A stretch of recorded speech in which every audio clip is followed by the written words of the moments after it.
Hi everyone, welcome back to my channel. So today's video is going to be my 20-week pregnancy update. I can't believe I'm already halfway. It's so crazy to think about. I'm also going to go into detail about the scary news we found out at my anatomy scan. So I don't want this intro to be too long because this might be a long video already, so let's just get started. So baby girl is about the size of a banana this week. She is, let's see, almost 11 ounces and 10 inches long, so about a foot long. And I'm just gonna go ahead and get right into my symptoms, and then I'll go over my anatomy scan. So for symptoms, backaches are still really prominent this week. They've actually gotten worse, and I think that's because we found out my placenta is what's called an anterior placenta, so it's located in the front versus the back. So baby girl is more in my back, if that makes sense. So I think she's just putting a lot more pressure on the ligaments and everything back there. As far as movement, I am feeling her a little bit more now, but they aren't super strong. I think that's again because of my placenta, her having to not only kick through the sac, but the placenta as well. So I think it's just gonna take a little bit longer for me to fully start feeling her roll and all of that.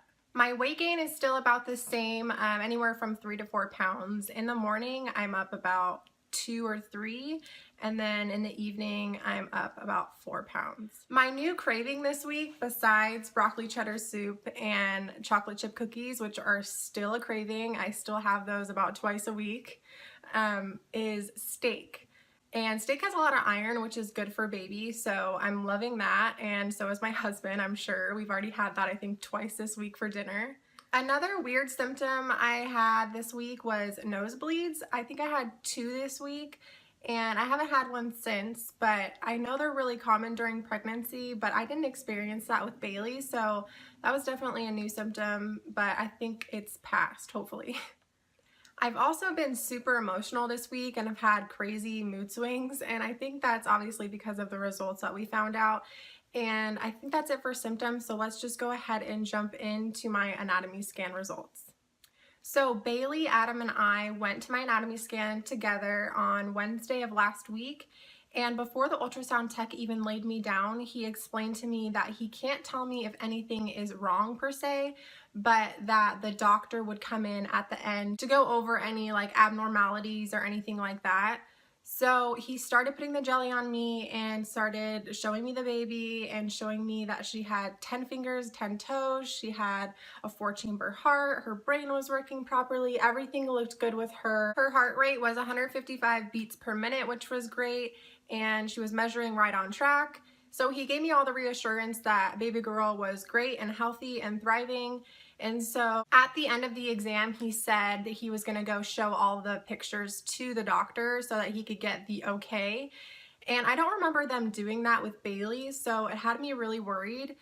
But the ultrasound technician came back and he said that everything checked out, the doctor okayed everything, and that we were free to go, and he congratulated us on a healthy baby girl and to enjoy our new year, and that was that. So a couple days later on Friday, I'm doing my weekly grocery shopping and in a great mood because Adam is home, so he's watching Bailey, so I get to grocery shop in peace. And not even 10 minutes into grocery shopping, I get a call from my doctor's office. And I missed the call, so she leaves a voicemail telling me that I need to call her back. And immediately I get this gut-wrenching feeling that something isn't right. So I don't even leave the store. Right then and there, I pick up my phone and I call her back. I'm like in the produce aisle, like trying to get onions or something, and I just completely dropped everything and called her back right then and there. And she picks up the phone and she goes over to explain that everything is okay with baby and that she wants to make sure that I'm aware that she's healthy and that this has nothing to do with her. And so I knew that that wasn't the end of the conversation. She wasn't just calling me to tell me that she was okay. So in my mind, I thought, what's wrong with me? And she goes over to explain that I have what's called a sexcentriate placenta, and I'm probably saying that wrong, so I'll put it right here on the screen for you guys. But basically what that is I have an extra lobe or tissue on my placenta, And she said it's really rare. She even had to look up what that was herself because she's never heard of it. So yeah, really reassuring. But she told me that the big case for concern is delivery, and that they need to make sure that every part of the placenta gets delivered, because if it doesn't, I could experience postpartum hemorrhaging and have extreme blood loss. And if it doesn't get delivered, that I might have to go into surgery to get it removed and possibly have a blood transfusion. These are all just not worst case scenario, I wouldn't say, because this is a huge possibility that could happen. But again, the main case for concern is that everything gets delivered properly and nothing gets stuck back behind, because I could experience a lot of bleeding.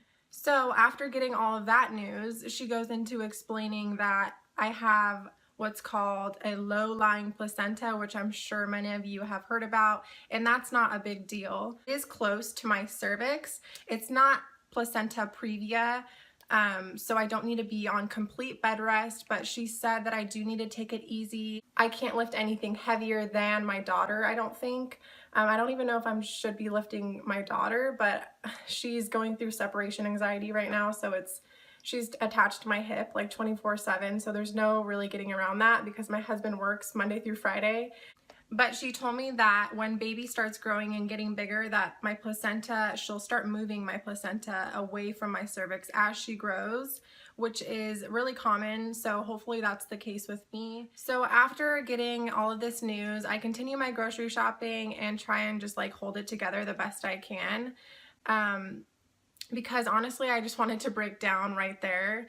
Like any person would, getting that kind of news is just, it kind of shakens you a little bit, but I felt kind of numb, I don't know if that makes sense. I couldn't process it when I was in the middle of grocery shopping. So I get home and I tell my husband everything that happened, and I just started breaking down. It was just really hard for me to hear, I guess. I don't really know how else to explain it. So after my husband and I kind of processed everything, I started doing a little bit of research on a secentriate placenta, and come to find out that during a contraction or during your birth, that a blood vessel could actually pop and cause your baby to die.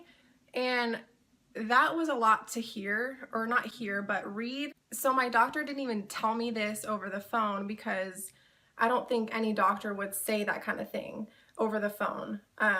So I found that out myself, that during a contraction that's what could happen. So I started doing a lot more research and started writing down a bunch of questions on my phone that I wanted to ask my doctor, because I feel like a C-section at this point would be my safest option.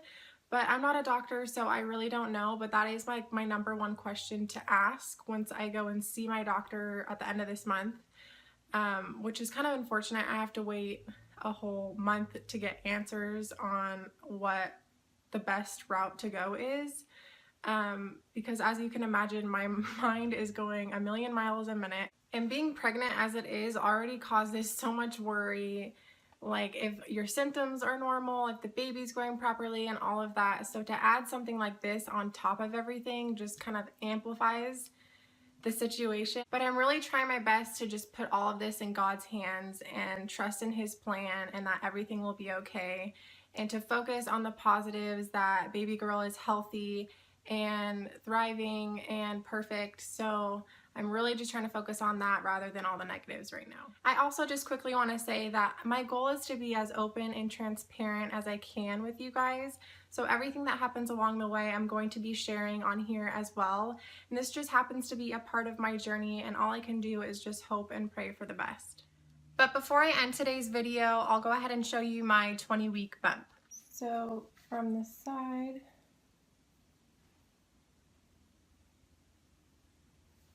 from the front,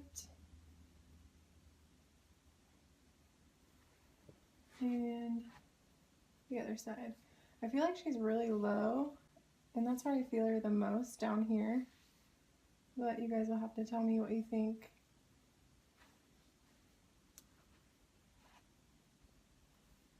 So that's it for today's update. I hope you guys enjoyed it. And if you did, please give it a thumbs up and subscribe to my channel. I'd love to have you a part of my journey. And I will see you guys in my next one. Bye.